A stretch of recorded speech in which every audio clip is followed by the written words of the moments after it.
Écoutez-moi, bonnes gens, écoutez-moi bien.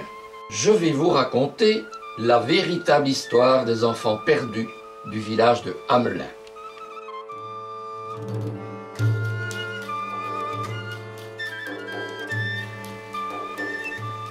En ce temps-là, la vie était facile pour les habitants d'Hamelin. Les pauvres n'étaient pas trop pauvres et les riches avaient beaucoup plus que le nécessaire. Chacun y possédait sa petite maison. Quelques poules, des oies ou des canards.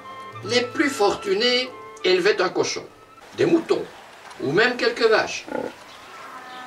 La vie s'écoulait paisiblement dans toutes les chaumières. Les hommes travaillaient à la ferme et dans les champs, tandis que les femmes s'affairaient aux travaux de la maison. La nourriture était abondante. Les habitants ne manquaient de rien, mais les plus choyés étaient, sans aucun doute, les enfants. Ils étaient les rois. Rien ne leur était refusé. Ils vivaient une vie de rêve.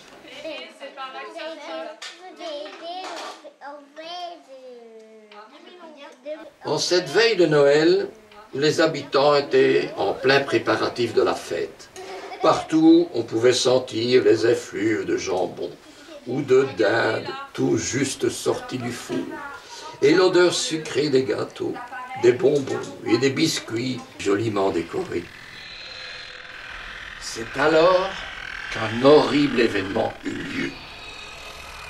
Au milieu de ce remue-ménage, personne ne remarqua un rat qui se faufilait à travers les portes de la ville. Il fut suivi d'un autre, puis d'un autre, encore. Et bientôt, toute la ville en fut envahie. Les rats se glissaient sous les portes, ils tombaient par grappes dans les cheminées, ils se faufilaient partout. Au bout de quelques minutes, ils étaient une centaine. Au bout d'une heure, plus d'un millier. Les gens essayèrent vainement de les chasser, mais ils n'y parvinrent pas, car ils étaient trop nombreux. Ils dévoraient tout. Si bien qu'au matin de Noël, il ne restait plus rien des préparatifs de la fête, et que les greniers de la ville étaient vidés de toutes leurs réserves. Désespéré, le maire décida d'offrir 1000 pièces d'or à celui qui pourrait débarrasser le village de ce fléau.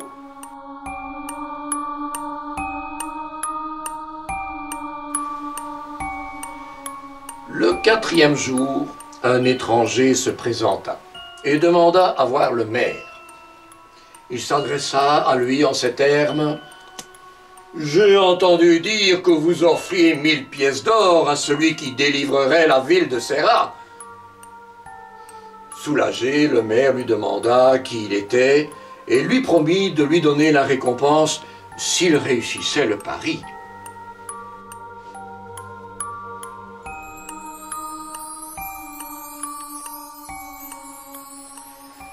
À la nuit tombante, l'étranger se dirigea vers le cimetière du village, suivi par tous les habitants. Arrivé là, il commença à jouer une étrange mélodie. Dès les premières notes, les rats cessèrent de manger. Puis, d'un même mouvement, ils accoururent de tous les coins et se groupèrent autour du joueur de flûte. Quand celui-ci se mit à marcher, les rats le suivirent et franchirent, derrière lui, les portes du village.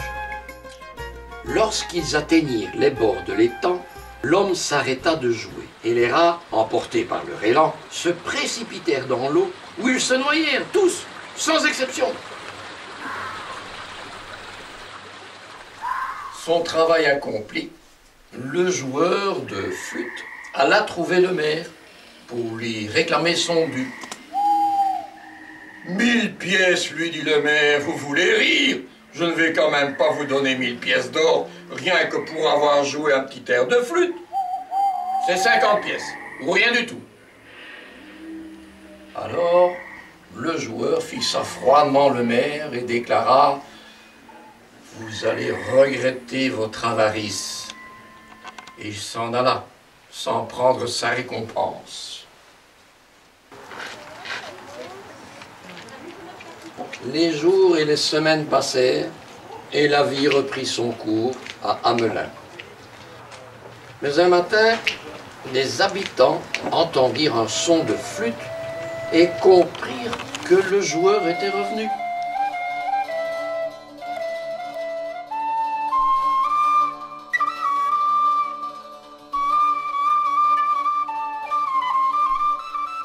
Comme il jouait une mélodie joyeuse et envoûtante, tous les enfants de la ville se rassemblèrent autour de lui en riant et en chantant.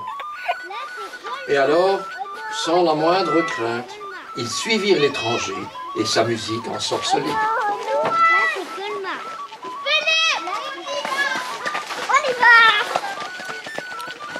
Les parents essayèrent bien de les retenir, mais aucun n'y parvint.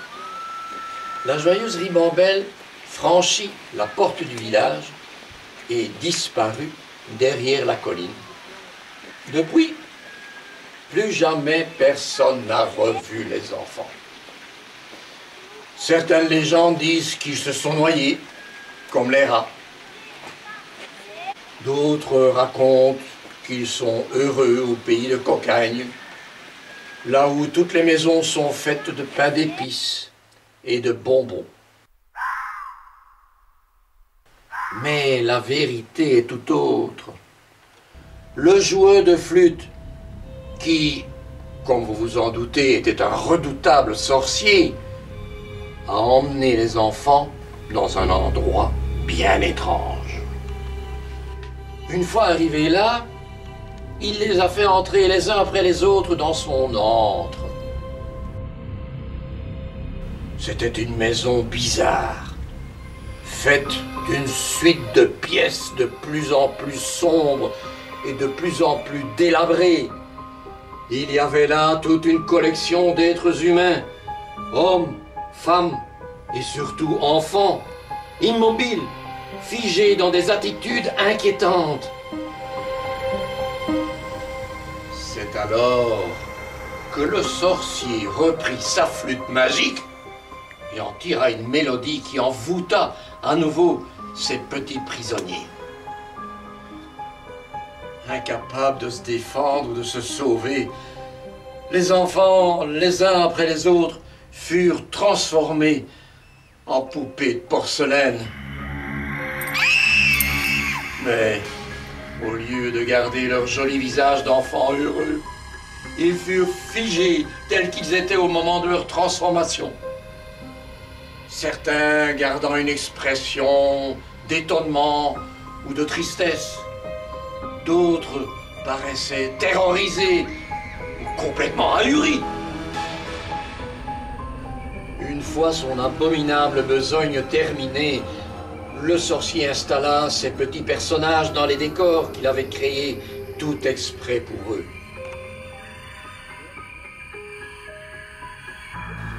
Depuis, les enfants de Hamelin sont toujours enfermés dans la maison de l'horrible personnage.